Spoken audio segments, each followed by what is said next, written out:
Welcome back to Socks and Sandals and to another 2024 pickups update video. Got a pretty decent stack of games here. One game in here in particular is like the best game I've found out in the wild. Well, probably like the most exciting. I have yet to play it, so I don't know if it's the best game, but it's definitely like the coolest one I have found out in the wild. I know Nathan's been waiting for it, but let's just jump into it. So we've only got one PS4 game that I've picked up for this. And I think this is when the whole Xbox 360 FOMO started. And there are a few in here that I fell subject to. Mostly because I wanted to get them. I guess that's the FOMO, fear of missing out. I wanted to get them before they became astronomical. But so we'll start with the one PS4 game I picked up, and that is Gran Turismo 7 for the PS4. This game really hasn't gone down in value. I thought since it released for the PS5, the PS4 version would be cheaper, but it really isn't.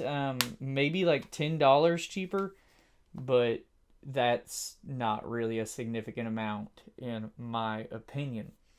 But I've yet to play this. I have a lot of the Gran Turismo games now, so this is one I would like to try and get all the trophies in whenever I can find the time to do that. I'm currently working on a trophy hunters, but judging by the stuff that's required for me to do, that one's going to be taking a while, which is why I've been doing the Sinron Kagura playthrough to kind of keep my channel active. I'm trying to keep a weekly upload schedule, and if you haven't noticed by now, it's every Saturday at 5 a.m. Central Time. So if you're up at 5 o'clock in the morning like I am, you can watch the newest video. But next smallest stack is going to be original Xbox. Nathan actually recommended this game to me. He says it's really good, and that is Oddworld Stranger's Wrath. So I have played Oddworld Munch's Odyssey. That's also an original Xbox release. That is the only Oddworld game I've played. I actually liked Munch's Odyssey when I was a kid. I bought an Xbox long after, the original Xbox was a thing, and I played Munch's Odyssey. I think I got stuck at a point and just quit playing it. But that one is, so the Oddworld games, so the first one, like Abe's Odyssey, is like a 2D puzzle game. The Munch's Odyssey that I played was just a third-person kind of like action platformer. This one, Stranger's Wrath, is actually a first-person shooter, which is probably the more digestible to me. I grew up in the age where first-person shooters were just, they'd taken over the planet. Call of Duty had just infected everything. So that one I'll probably be able to enjoy more. I mean, like I said, I did enjoy Munch's Odyssey, what I played of it, but I don't know. I guess I haven't played it since, and I no longer have the game, so I really don't have any excuse other than I never beat it. Next up, original Xbox still. This is Dead or Alive 3. If you remember from the last pickups video, I was trying to get all of the Dead or Alive games on the Xbox ecosystem. I got the Platinum Hits version here because it has this white-haired chick on it. That is the sole reason that I bought this version over the normal one. The Platinum Hits, is it still Platinum Hits on the Xbox? Yeah, or 360, it is still Platinum Hits. That stuff doesn't bother me over like the cases not matching on the shelf. So you got like Dead Rising here, which is a Platinum Hits. Dead Rising 2 is Platinum Hits, and then Dead Rising 2 off the record is normal. So that doesn't really bother me. Plus, the Platinum Hits versions typically include the DLC. So, yeah, it's right. There's one right here, so I'll just pull this off. So, the Platinum Hits version of Lost Planet, which this will be featured in a later one, includes the Colonies DLC, which I think is just like a multiplayer thing. So, the servers for this are dead, so I doubt that has any actual, like, anyone's actually playing that. But with the store closing, this is backwards compatible too, so you could probably still get the DLC anyways. But I figured I might as well just get the, as Retro Ghetto says, the all singing, all dancing edition, as opposed to the normal one. But it's Platinum Hits. The example I was gonna use was Midnight Club, because that one has, I think there's like 2 DLCs that released from Midnight Club, like West LA and something else. But the Platinum Hits version of that includes all of the DLC. So that's obviously the better choice to get. I don't really know what to call you guys out there that bothers, but y'all will just have to deal with it. Alright, so PS3. So this game I found at Half Price Books, and it's probably like one of the, at least for this series, so it's MotorStorm Apocalypse. This is one of the more, I guess, hard to find versions of this game. Pacific Rift as well, which again will be in a future update video, but I was just at Half Price Books and found it there, so I grabbed it. Racing game. The only MotorStorm-esque game I've played is Onrush. It's made by the same people that made MotorStorm, but I have yet to play any of the actual MotorStorm games. So I have all the ones on PS3 now, so eventually I'll get around to it. Next up, so this is the game that I said at the start, and maybe y'all can see it, I don't know. This is like the coolest game I had ever found out in the wild. So I went to Founded Electronics with Nathan, the time where I was having him, I gave him money and had him buy games, and this one was there.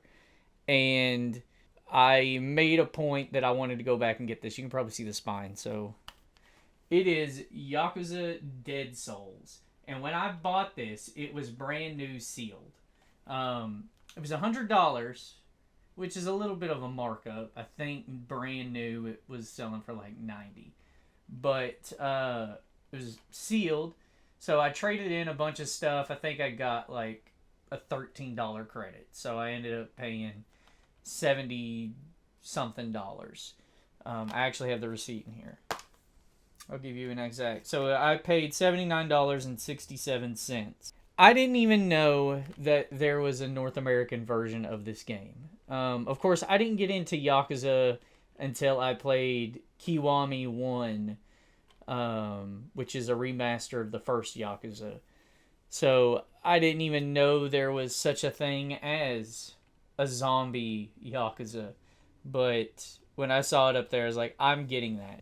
And thankfully it was still there, because my backup game, which was the PSP version of Persona 2, was gone. Someone had already bought it. So thankfully this was still there. And when I bought it, I guess the manager or whatever lady there was like, "Oh, so are you gonna open it?" And I was like, "Yeah, I want to play it." And she was like it made her heart hurt or whatever. But I don't know if this is on the PlayStation 3 store. Like I said, I'd never heard of it, so I've never even bothered to look. But if it is, I guess I could have kept it sealed. But whatever, what's done is done. It's open now. And then last up for PS3, I bought this at Red Barn. This is Baja 1000, the official game. It was only $5. It's a racing game. I didn't know this was on 360. I would have preferred to get it on 360, obviously, than PS3 because of achievements. But, yeah, it was $5. Yeah, and that's really all I have to say about that. All right. So we'll go ahead and do Xbox 360, even though I think the stack is bigger than the Xbox One, but whatever. So I was out of town for work and I was in Longview, Texas, and across the street they had a game. No, they had an Entertainment Mart, a Game Exchange, and a GameStop. So it was like a mecca for game collecting. Um, and I bought Fuel at Entertainment Mart. It's another racing game. I remember watching Achievement Hunters. Rest in peace, because Warner Brothers has shut Rooster Teeth Studios down, so all of their umbrella corporations are defunct now.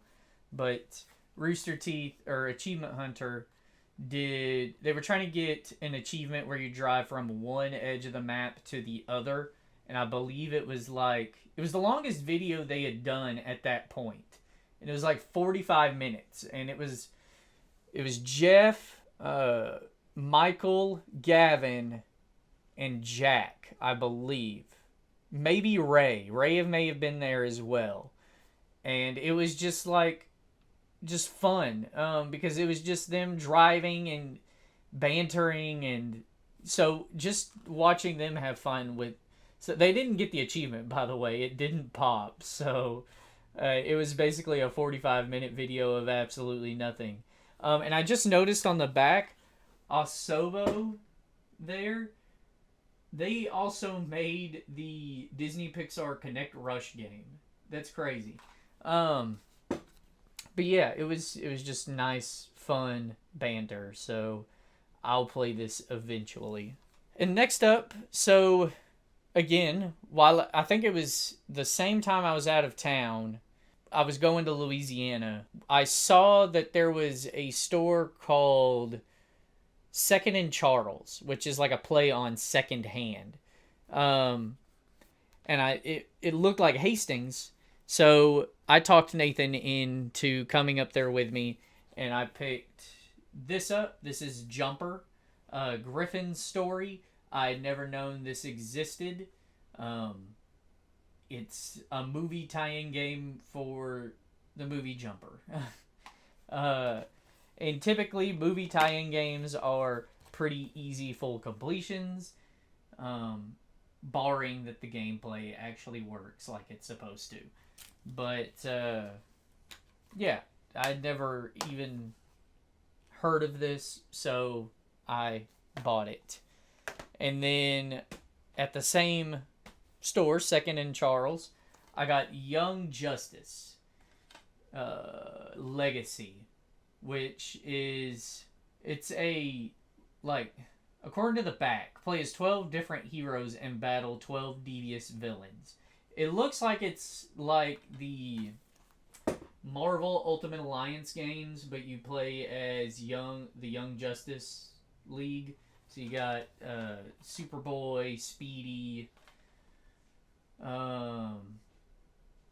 whatever Green Arrow's sidekick is, Nightwing. I don't know if that's Blue Beetle. No, that's Aqualad, and then I guess her name's Miss Martian. Is Martian Manhunter's sidekick Miss Martian? But yeah, I grabbed it just because it's Justice League, probably an easy full completion. That's typically the the main deciding factor if I'm going to get a game. Yeah, it's an IP I enjoy. I like DC Comics, so that kind of brings it up. And then if I think it's going to be an easy full completion, the scale is just completely tipped. It's like thrown into the trash can, and I'm just going to grab it. This one, I always see this spine. So it's Damage Inc. And anytime I see this spine on the shelf, it immediately grabs my attention.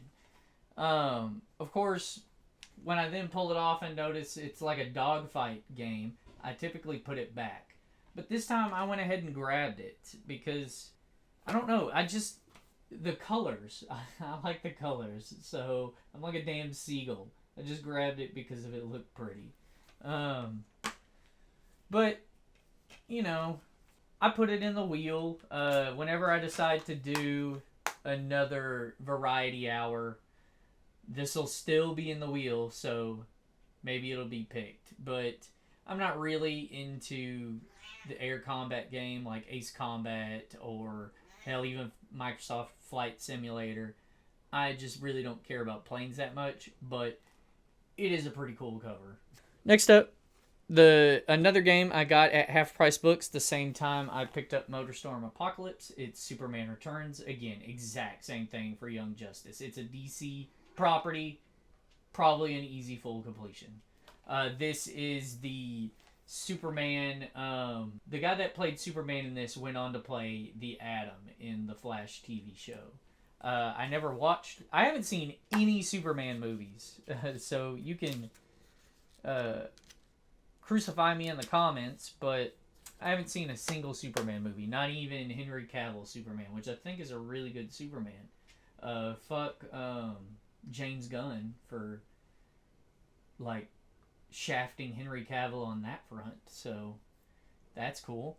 But yeah, it's also EA, which is not a good check mark for it. But so this next game, for whatever reason, I just don't understand this Xbox 360 garbage, and me doing this isn't helping it. So I apologize, but I don't know. This is sort of like a catalog for me.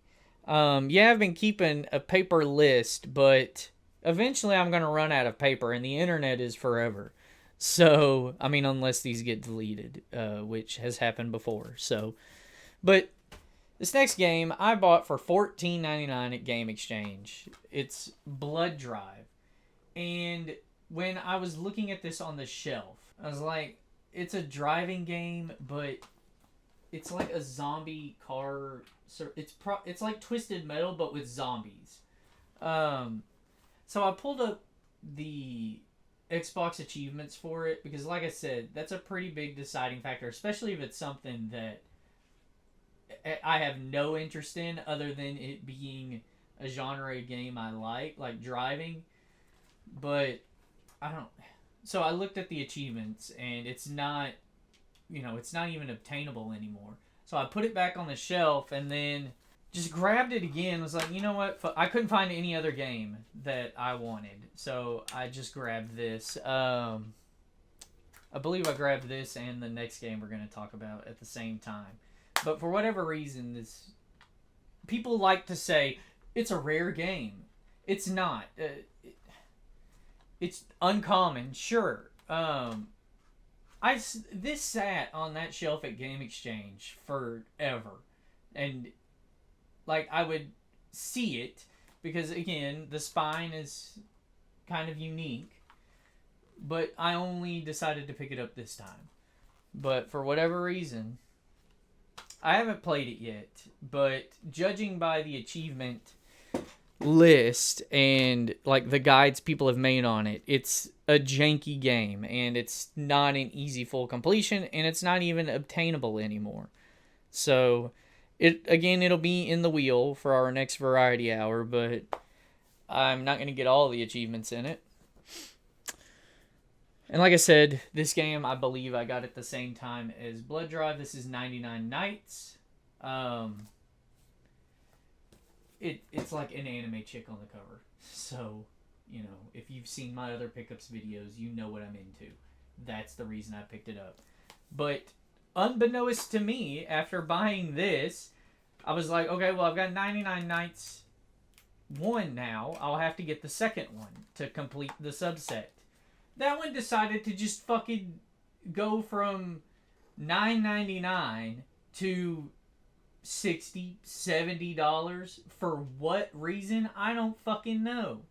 I don't get it. But this one's kind of gone up in price too. Again, I paid $9.99 for this, and now it's like $17. It's a Muso game. I did look at the achievement list for this as well.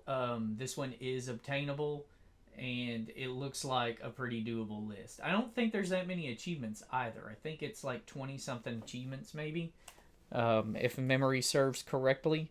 But I have that now. This next game, I believe, I think I bought a lot of games. So I bought Nathan a hard drive for his Xbox 360 because he needed to install Dragon Age Inquisition. And the listing I found included, I think, 4 games. And this was one of them. This is Sonic Unleashed. I kept it because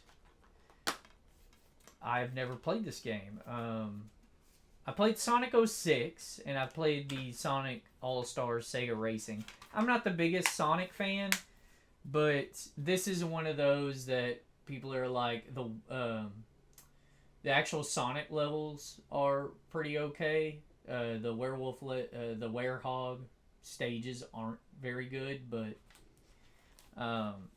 again, this is one of those games that people are like, oh, the critics were wrong or whatever, which I don't know. I just kept it because I've never played it. So I figure it's at least worth giving a shot before just trading in. This next game is the game that I was like, okay, I need to get that before it becomes stupid expensive like the other Silent Hills. This is Silent Hill Downpour. I had previously owned this. I bought this when it was new. Paid like $50 something for it then, and I paid $50 something for it now, except it's used and I don't have a manual. But yeah, I actually liked Silent Hill Downpour when I played it. People didn't like this game when it came out. I don't know. People have a fucking hard on for Silent Hill 2, and they just can't let it go. So if the game isn't exactly like Silent Hill 2, then it isn't any good. So, but I liked it. I believe I got the good ending and the bad ending for this game, or maybe like the middle of the road, because there's 3 different endings you can get.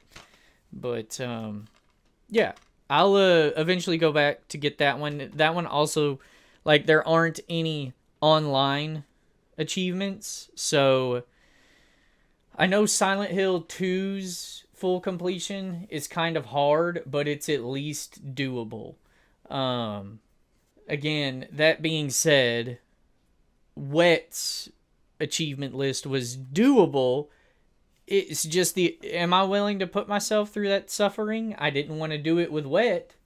So we'll see, but I think it could be fun to revisit. Next up, Orange Box. I used to have this. I have the digital version of it, but I was like, you have to have, if you're going to have any form of an Xbox 360 collection, you have to have the Orange Box. This is the one game that I will agree with people is like the best bang for your buck. It comes with Half-Life 2, Episode 2, Team Fortress 2, and Portal. Also includes Half-Life 2 and Episode 1. So it's like 6 games.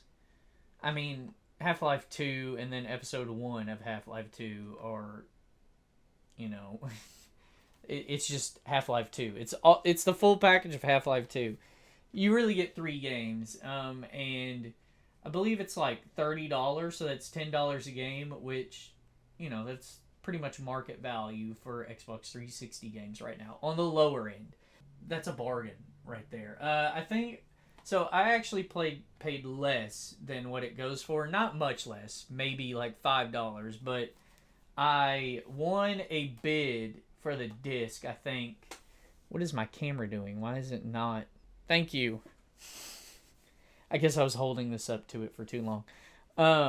But I won a bid for just the game by itself for, I think, 15, and then someone on Mercari was selling the case and manual for $10.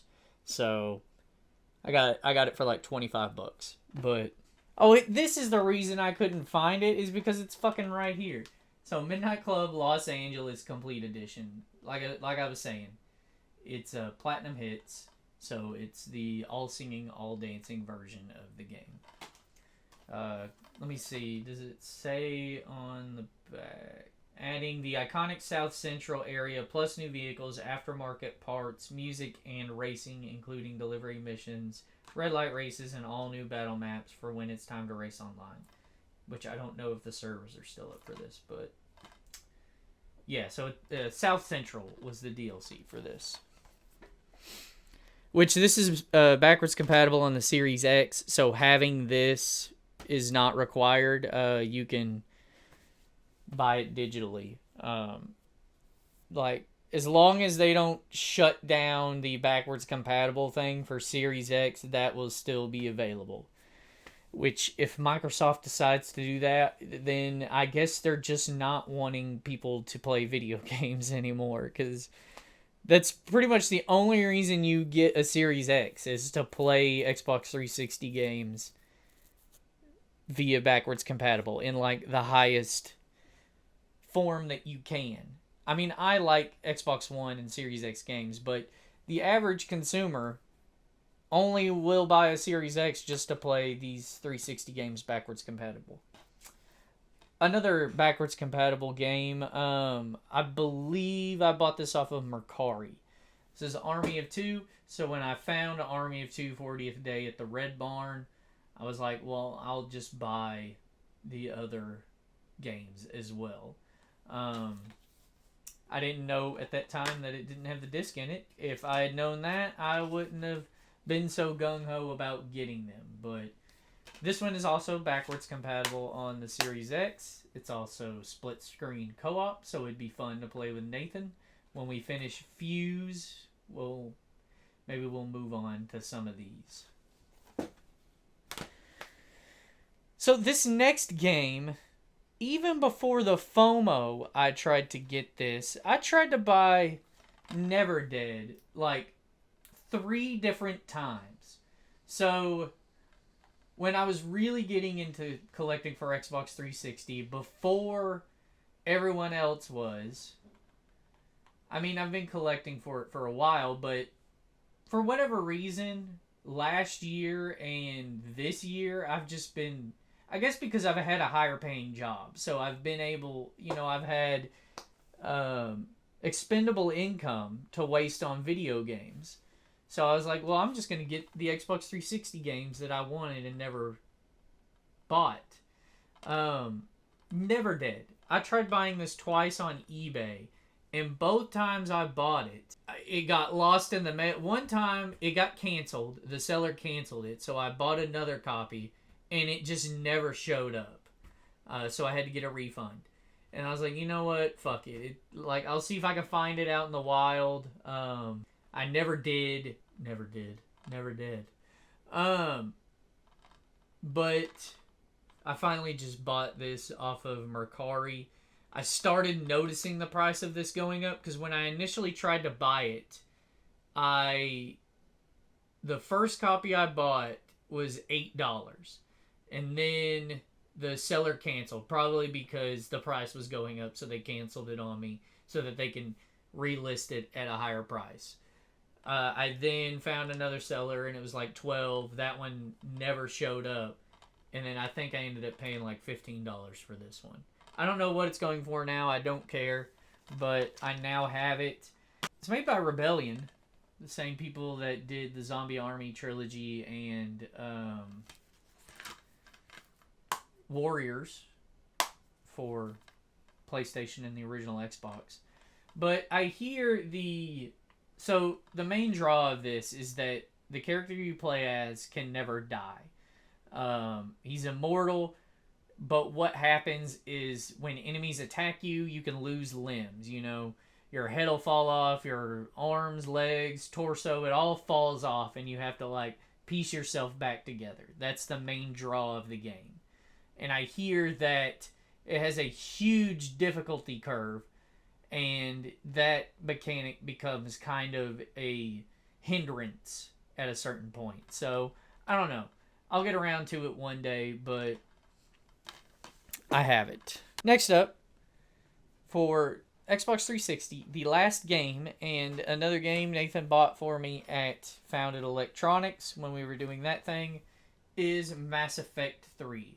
I told him I already had the first two Mass Effects, so while we were there, he bought me Mass Effect 3, and there will be another one for the other Mass Effect I was missing in the Xbox One stack. But I didn't notice... This isn't the one I'm thinking of. Mass Effect 2 is that, which I guess will be... Because Mass Effect 2, I bought at the same time as... Oh, you know what? So I'm going to mention this. So Mass Effect 2, the copy I have, I got because my original copy of Mass Effect 2 that I had wasn't in an actual Xbox 360 case. I didn't have the cover art or the case for it. When I was at Half Price Books and got Damage Inc. and what else? Motor Storm Apocalypse, I also picked up Two Worlds 2 because I had the first one. I just needed the second one. And when I got home, in the case of Two Worlds 2 was Lego Harry Potter years 5 through 7. And if you've seen any of my other videos, you know I don't like Lego. I don't like Lego games, let alone Lego Harry Potter. So I took it back, and I couldn't find anything else in the same price range as Two Worlds 2. But they had a copy of Mass Effect 2, and I was like, okay, well, I'll just get that so I can have the case and all of that. But the disc that was in it, so it was in a normal Mass Effect 2 case, this case here, but the disc is for the collector's edition, which I don't really know what that means. I don't know if it's got extra content on it, but I just thought that was kind of cool.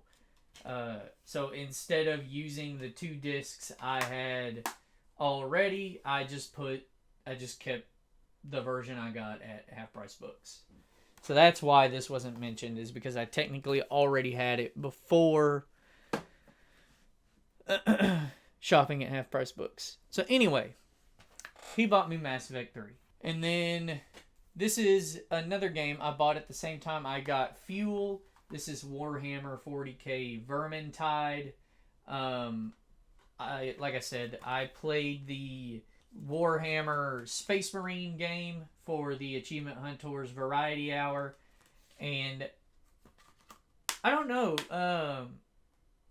for whatever reason, I really wanted to get the Vermintide games.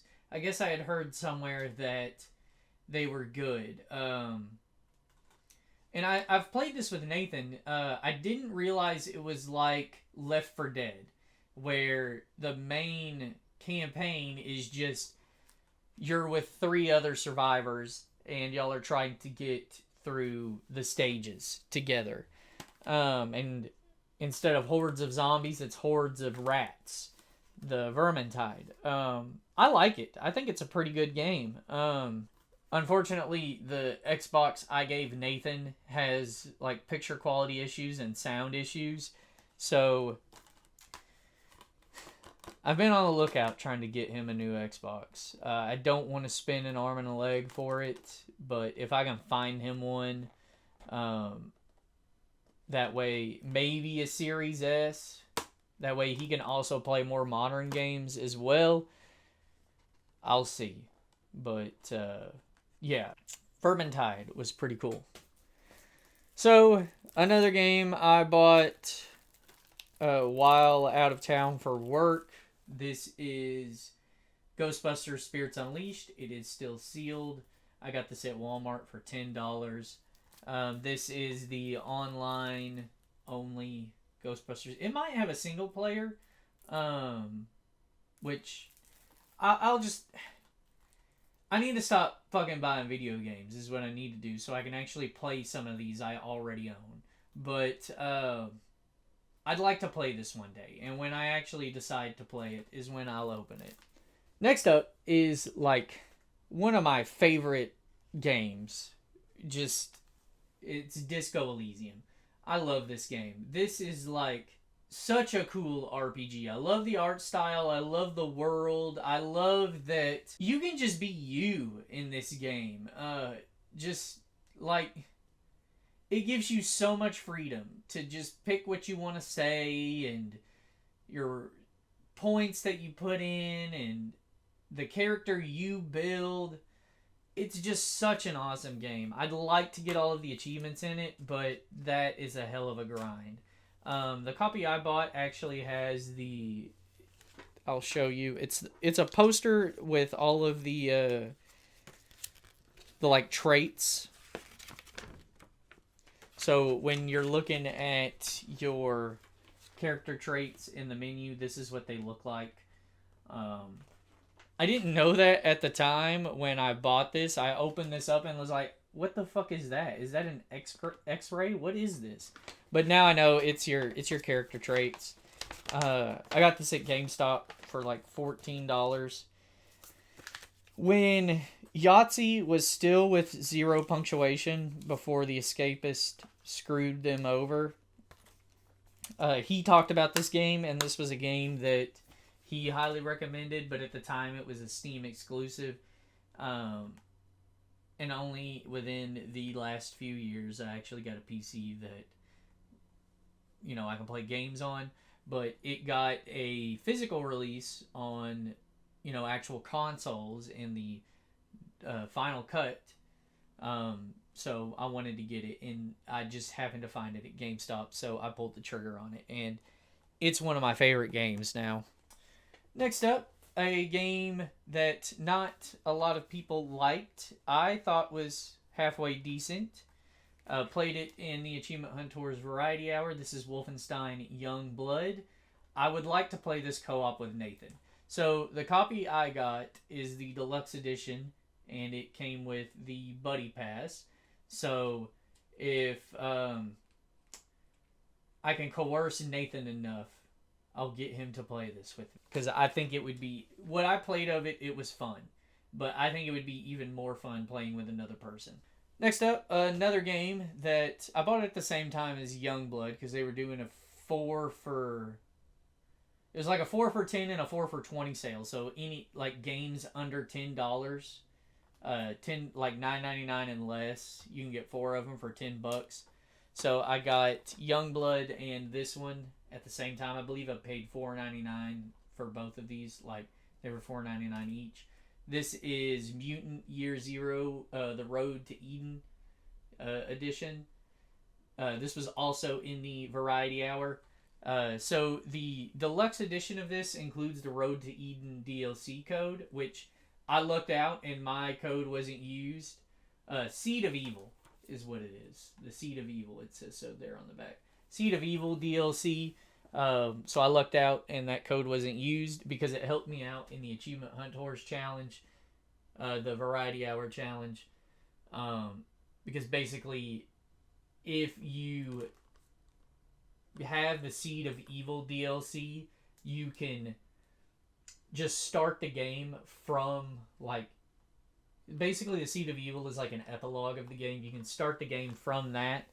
And if you do that, Eden is already unlocked on your map. So if you have the game set to the like permadeath mode, hard, whatever other extreme modifier, and then you just fast travel to Eden, you unlock 4 achievements without really having to do anything. So that's what I did. I think I earned 230 gamer score without really doing anything but fast travel to a new location. You can call it cheating, but it's in the game. They allowed me to do it. Next up is Resident Evil 5, the Xbox One. I don't know if it's a remaster. I think it's just like a re-release of the game. I got this because I wanted to get the gold edition on the 360, mainly because it comes with a slipcover, but it also includes all of the DLC. But the one copy I found at Game Exchange, they didn't have in the case. So I just opted to look for the Xbox One version instead. And when I started doing that, I couldn't fucking find it. But I finally got a hold of one. Yeah, so this has all of the DLC for Resident Evil 5. And you can play it on the Xbox One. So that's that. Again, it's co-op. Split screen co-op. Nathan, if you're watching this, you know what I'm getting at. Next up is Dead Rising 3. So Dead Rising, or Resident Evil 5 there, I bought off Mercari, and it came bundled with Resident Evil 7, which I already owned. I bought that game brand new. And this. I bought Dead Rising 3 when it came out, originally. And what I played of it, it was actually pretty good. It still had the escort mechanic as well as the time mechanic in it. So I don't really like being rushed in games, so I never finished it. Dead Rising 2 is the only Dead Rising game I've completed. But I thought since it came with that, I'll just keep it. And then that sparked me wanting to get all of the Dead Rising games. But when I got it, it was loose. It didn't have a disc. I actually just bought this case yesterday from Founded Electronics. But, the case I didn't buy. This case here is, as you can see, it's a Madden case. It's got that sticker on it. The case that this cover art came in was really dingy and dirty, so I just moved it over to a spare case I had. But yep, Dead Rising 3. And then these last two games are games Nathan bought for me at Founded Electronics. I believe these are the last two games for that Nathan Buys Me a Game challenge. This is Immortals Phoenix Rising. I haven't played this. What I've seen of it, it looks like Breath of the Wild, but made by Ubisoft. So it could be fun. I'll play it eventually. And last up, this game I have played and I really liked. It was actually pretty cool. Nathan knows I like the investigative games. So he bought me The Invisible Hours. And it was right up my alley. I believe I've talked about this in my 100 full completions, because this is a game that I do have all of the achievements for.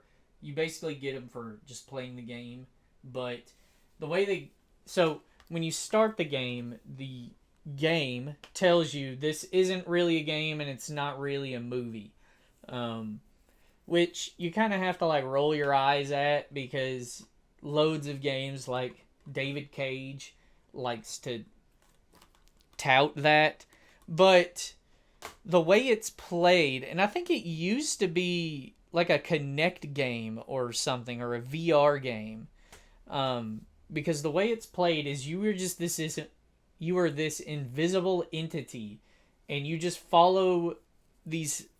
Let's see, I'll count them. So it's 1, 2, 3, 4, 5, 6.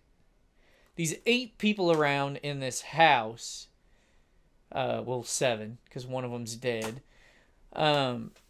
You're trying to figure out who murdered Nikola Tesla. Spoiler, Nikola Tesla is dead at the beginning of the game.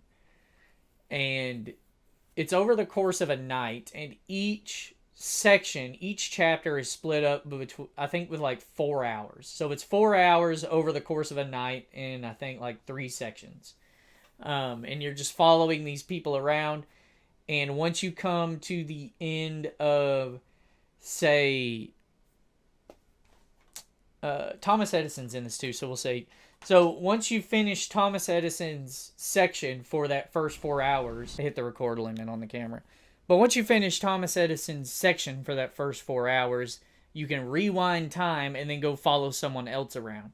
So you're really the only person that solves Nikola Tesla's murder, because no one else figures it out, only you, because they're not able to do that. They can't rewind time and be somewhere else. So it was just a really cool game. I liked it. It was a very neat concept, and it was an investigative murder story. So I enjoyed it. But that was this section of pickups. The next set is going to be like full Xbox 360 FOMO. Like it had set in a big way. So look forward to that. If you like these sort of videos, consider subscribing. Leave a comment down below for any games you think I should get, or if you've played any of these games. Like I said, a lot of these I haven't played. So leave a comment down below if they're any worth playing. And if you like the video, leave a like. But other than that, check back next time for whatever I do. Bye-bye.